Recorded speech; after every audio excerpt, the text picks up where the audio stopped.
এইটা হলো পাঁচমিশালি শাক। আজকে এই পাঁচমিশালি শাক ভালো করে আমি পরিষ্কার করে ধুয়ে কেটে নিয়েছি।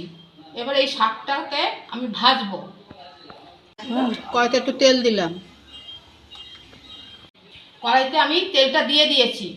এবারে এই কাঁচা লঙ্কা কুচো, রসুন কুচি আর পেঁয়াজ কুচি এটাকে তেলের ভেতর দিয়ে দেবো। দিয়ে দিলাম।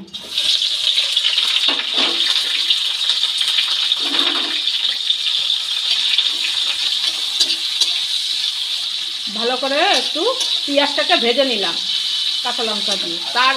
তার ভেতরে একটু হলুদ আর লবণ দেবো।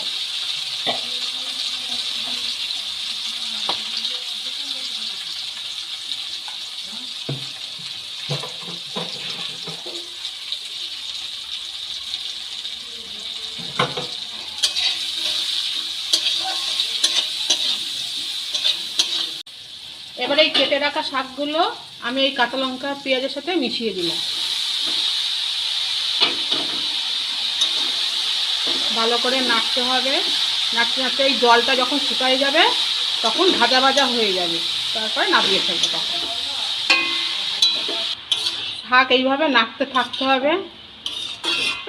যখন নাড়তে নাড়তে এই শাকটা যখন মিশ্রণে এসে যাবে, ভাজা ভাজা এসে যাবে, তখন আমি নামিয়ে ফেলবো।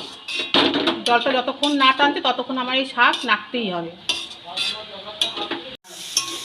শাকটা এবার আমার ভাজা ভাজা হয়ে এসছে, এবার নামিয়ে ফেলবো।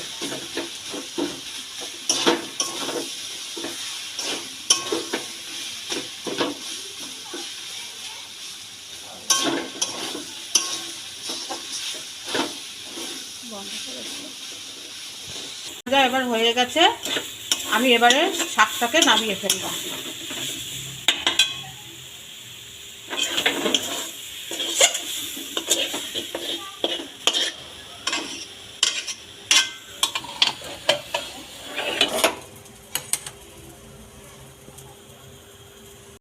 দেখুন এবার পাঁচমিশালি শাক ভাজাটা আমার হয়ে গেছে।